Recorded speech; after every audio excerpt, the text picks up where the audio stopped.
For years, he was the most hunted man on Earth. But on a cold night in 2019, the hunt ended underground, with nowhere left to hide. Night hangs over northwestern Syria like a heavy curtain. In the distance, villages near the Turkish border flicker with faint pockets of light, fragile, silent, unknowingly perched on the edge of history. For years, one man moved through this landscape like a shadow, never in the same place twice, never speaking electronically, never leaving a footprint long enough to trace.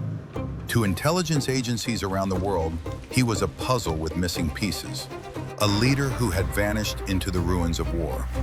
But in October 2019, that silence would break, and the final chapter of a global manhunt would begin.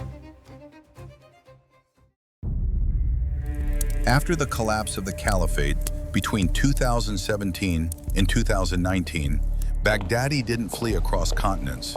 He retreated inward, into a ring of loyal families, trusted couriers, and hidden safe houses scattered across Syria's fractured north. He lived without phones, radios, computers, or anything that could expose his location. Every message he sent passed through human intermediaries, each knowing only their tiny fragment of the larger network. Intelligence teams followed trails that evaporated as quickly as they appeared. A reported sighting in Iraq, false. A rumored hideout near Deir ez-Zor, empty. A convoy believed to be his, wrong man. For years, the world's most sophisticated intelligence systems were outplayed by silence. But a breakthrough finally came, not from satellites, but from people. A courier was detained, then a wife of a close associate, then another figure who had carried small but revealing details. Each knew almost nothing on their own, but together their fragments formed a map, a pattern, a village, Barisha. Barisha was remote, a quiet scattering of homes and farmland near the Turkish border. But one compound stood out. Drone imagery revealed high walls, reinforced gates, and construction that didn't match the surrounding area. Human intelligence confirmed something even more compelling. The house had a tunnel beneath it, a dead-end escape route only the occupant would know. An informant described the interior layout from memory: the staircase, the courtyard, the rooms where guards slept, the tunnel entrance hidden under a rug. Slowly, the full picture emerged. This wasn't just a safe house. This was a fortress built for the world's most hunted man. The United States prepared for a mission that had failed many times before. This time, they would not miss. At 11 p.m. on October 26, 2019, 8 helicopters lifted off from a base in Iraq.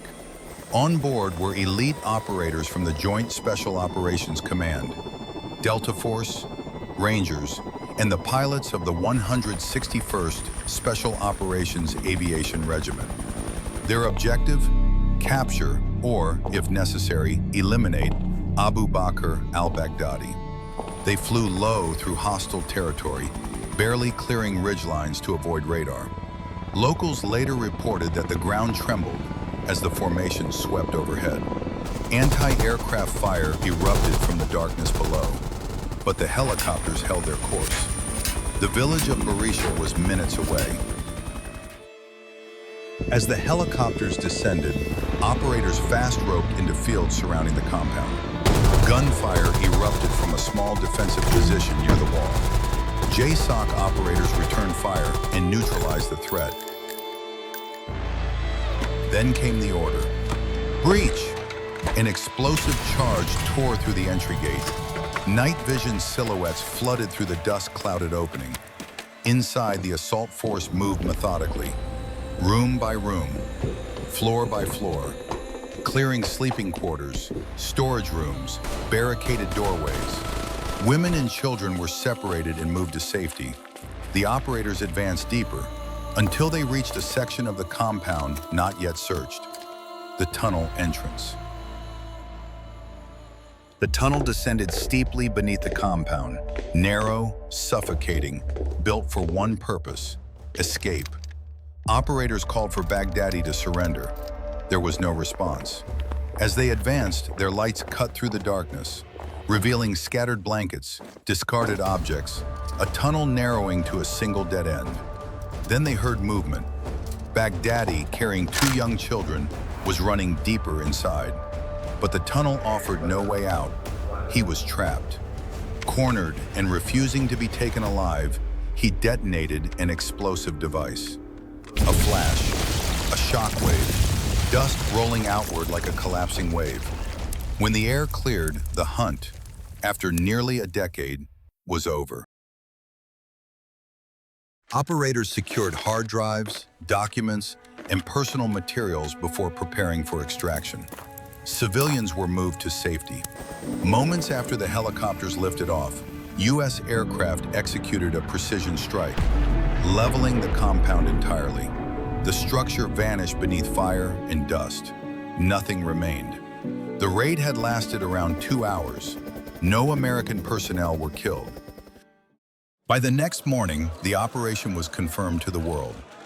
The President of the United States addressed the nation, announcing the success of the raid and the death of its target. Last night, the United States brought the world's #1 terrorist leader to justice. He was the founder and leader of ISIS, the most ruthless and violent terror organization anywhere in the world. Abu Bakr al-Baghdadi is dead.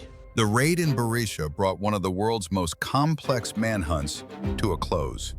It revealed the precision required in modern warfare, where satellites, informants, drones, and special operations forces act in perfect coordination. It showed the extraordinary risk carried by those who enter hostile territory with no guarantee of return. And it reminded the world that even the most elusive figures eventually run out of places to hide. For years, he moved through the shadows. But on one night in October, the shadows moved no further.